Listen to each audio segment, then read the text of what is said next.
Okay, let's see what's going on this problem. We're asked to find the work done.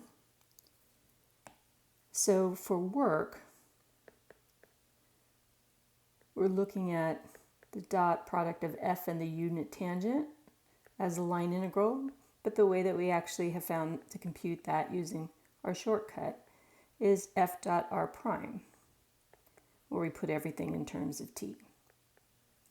So we need to get our f in terms of t and our r prime in terms of t. So the first thing we need to do is parameterize this line segment from P to Q.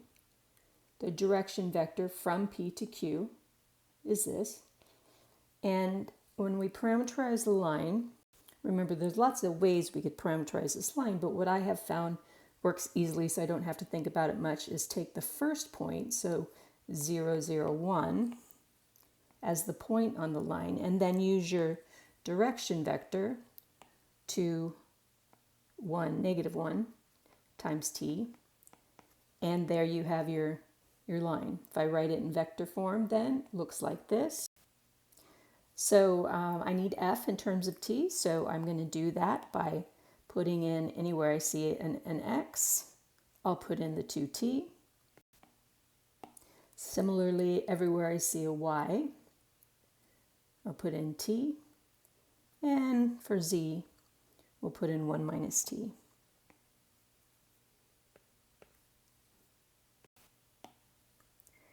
And then if I simplify this, I'll get,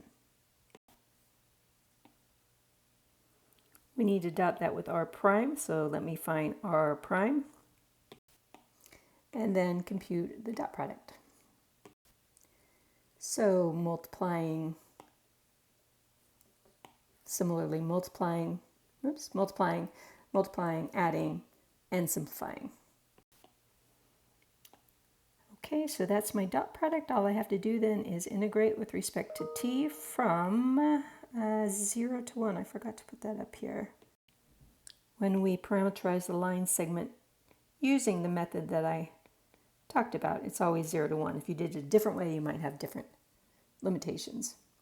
Okay, here we go. Okay, so we end up with 7/3.